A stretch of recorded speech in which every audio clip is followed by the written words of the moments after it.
morning, teachers, everyone. Today we're doing an experiment called Explore Changes in Materials with Temperature.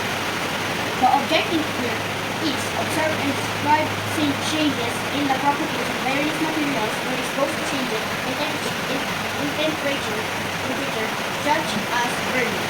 The material here is small piece of wood, coal, paper, metal, and plastic.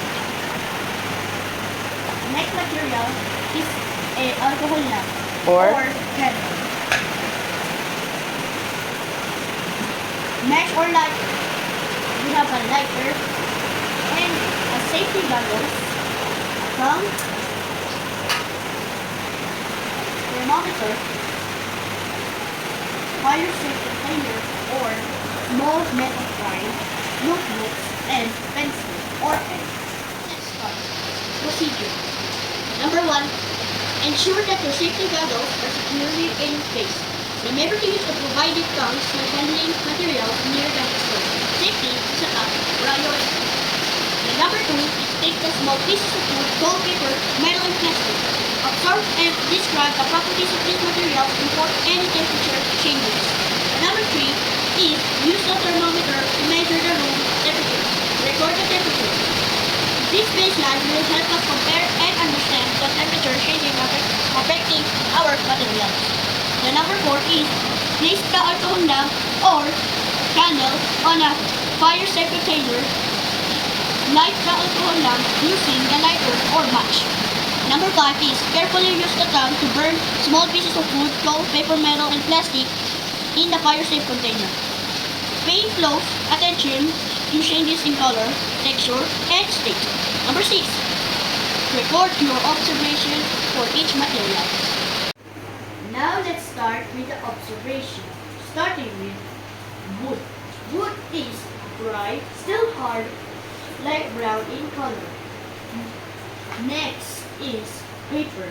Paper is it's thin, a bit rough, with red color and blue lines. Next is coal. Coal is hard, black, hard, lightweight. Next is plastic.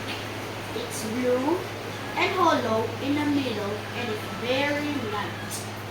Next is metal.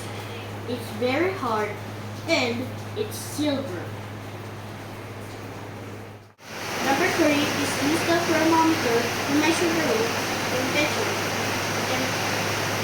temperature. Sadly, we don't have temperature, but we check it in internet. The temperature now is 30 degrees Celsius. Record the temperature.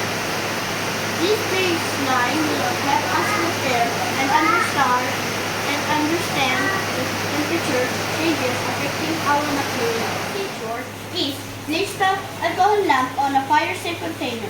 Light the alcohol lamp using the lighter or match. My mom already lighted the candle, so we can start by now. Number 5 is carefully use the tongue to burn small pieces of wood, coal, paper, metal, and plastic in a fire safe container.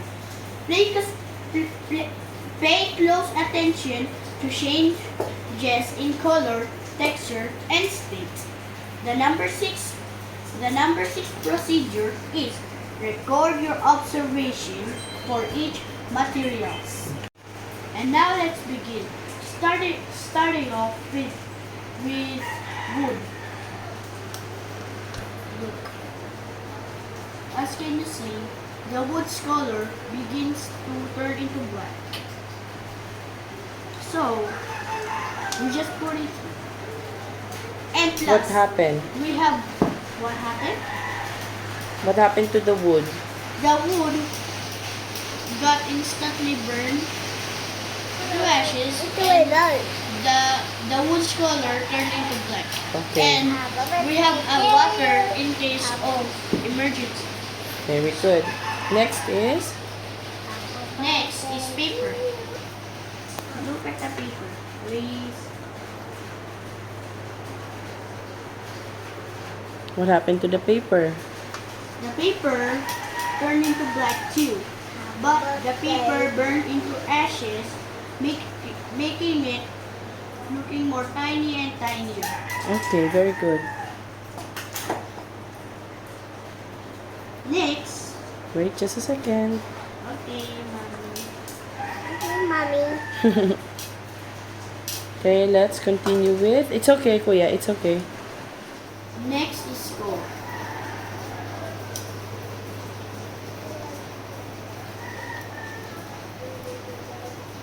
Does it burning already?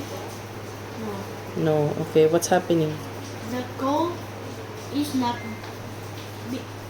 The gold is not burning fast, but when it's stayed too long, it's produced a very nice flame effect. Okay, let's wait for it then.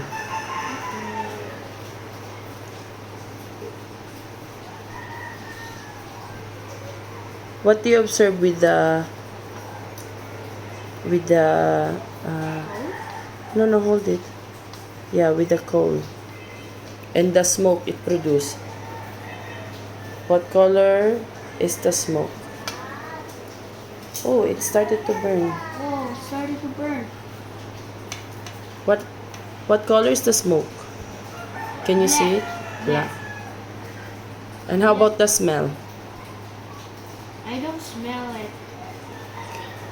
It's the water goes. I mean the air goes this side. You still don't smell it? Does it smells good? I don't know. I can't Oh. smell it.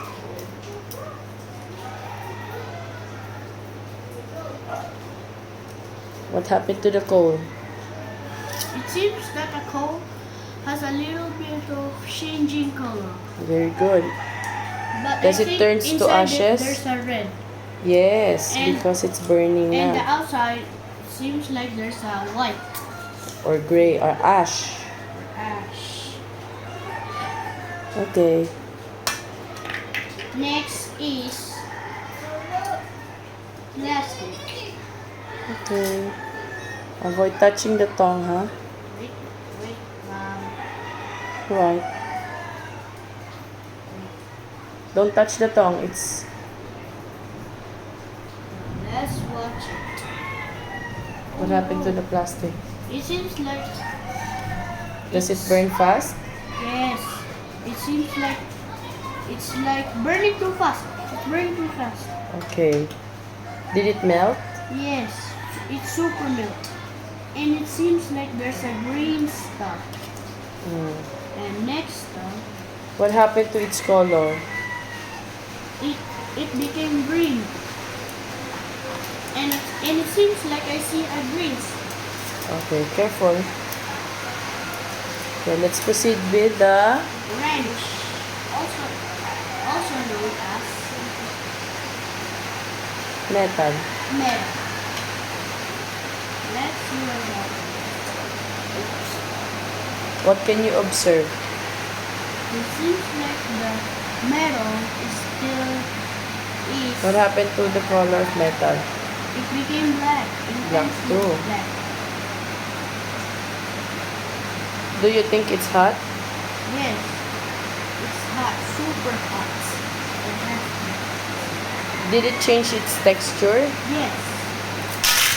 Only the color. Yes. Do you think metal is like the plastic straw? It melts? Yes.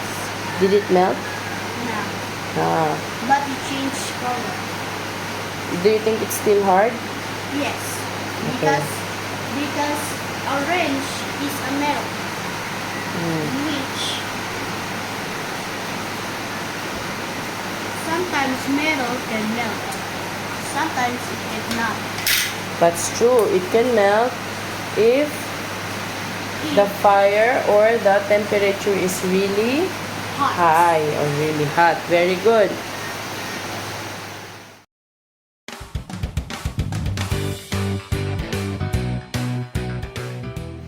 Based on my observation, when the material is exposed to heat or fire, it changes its property. Now, thank you for watching. Bye-bye. Bye-bye.